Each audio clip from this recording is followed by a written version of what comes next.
arrinta doorashada Soomaaliya waxay ku soo socotaa saacadihii ugu dambeeyay. Hogaamiyaasha siyaasadda ee Soomaalidu waxay u muuqdaan kuwa ku guuldarraysanaya inay wajahaan xalka rasmiga ah. Ay keenaan dhammaan heshiisyadii hore ay u gaareen fulintooda wax la isku raacsan yahay.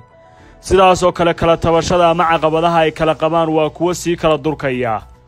Maamulada qaarkood waxay u muuqdaan inay wajahayaan hadda marxalad siyaasadeed oo adag. ma sahlana in xilligan la saadaaliyo dildillaacyo waaweyn oo siyaasadeed. hase yeeshee waxaa muuqanaya in darafyadu aysan isku caloolfiyoobaan doonin. xaragjidka siyaasadeed waa mid sii adkaanaya marba mar ka dambaysa. Puntland iyo Jubbaland oo dood ka soo celiyay heshiiskii 17 Sebtembar qaabka loo fulinayo qodobada ka dhashay. wali waxa ay ku sugan yihiin Muqdisho. ma muuqata rajo wanaagsan oo ku aadan dhammaan dhinacyadu ay gaaraan heshiis rasmi ah oo ku aadan in doorashooyinka Soomaaliya la iba furo. xujooyinka siyaasadeed waa mid wali taagan.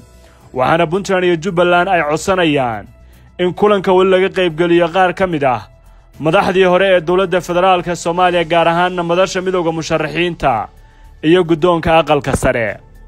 marka la eego shuruudahan waa arrin cusub oo wali ay noqon karto inaan xal rasmi ah dhammaan dhinacyadu haynin.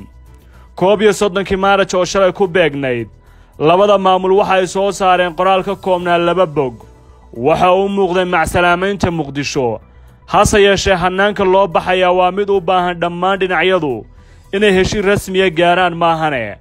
Mareykanku waxay hore u joojiyeen dhammaan dhinacyada siyaasaddu ay ka dhoofaan Muqdisho, gaar ahaan dawlad goboleedyada iyadoo aan la helin dhammaystirka hirgelinta heshiiskii 17 Sebtembar ee gundhiga u hanaanka doorasho. Good morning and welcome. My name is James Swan, and I am the Special Representative of the UN Secretary General for Somalia. Golaha Ammaanka ee Qaramada Midoobay waxa uu xalay warbixin gaar ah ka dhageystay ergeyga gaarka ee Qaramada Midoobay u qaabilsan Soomaaliya James Swan. waxa uu James Swan ka muujiyay kulanka dhexdiisa intii uu hadlayay walwal weyn oo ku wajahan mustaqbalka siyaasadeed ee Soomaaliya. wuxuu ka dayriyay isfaham waaga dhex yaala dawlad goboleedyada qaarkood iyo dawladda federaalka ee Soomaaliya. wuxuu sheegay in loo baahan yahay doorashooyin degdeg ah, isfaham soo dhaqsada iyo dhammaan dadaalada beesha caalamka oo la mideeyo.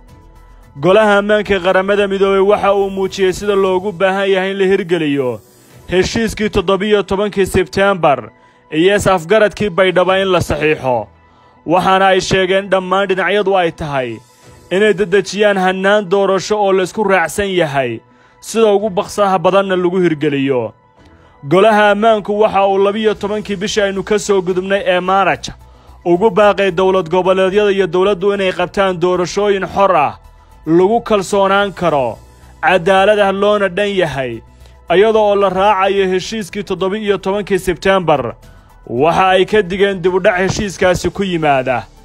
dhammaan baaqyada kala duwan ee ka imaanaya caalamku waxa ay muujinayaan in Soomaalida looga walwalsan yahay inay mar kale dib u raacaan raadkii xumaa ee ay hore uga soo kabteen.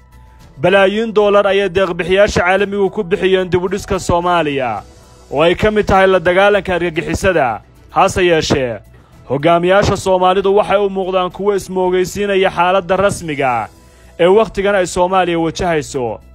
dadka siyaasadda falanqeeya durba waxa ay rumaysan yihiin in xaaladdu ay tagi doonto in waraaqa toos ay ka yimaadaan Golaha Ammaanka iyo wakiilada caalamiga.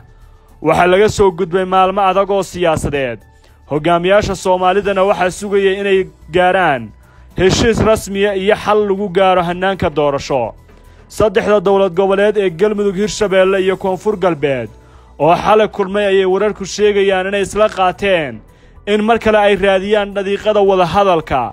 hase yeeshee sida lagu qancinayo Puntland iyo Jubbaland waa arrin adag ayay rumaysan yihiin xubnaha kala duwan ee arrimaha doorashooyinka Soomaaliya.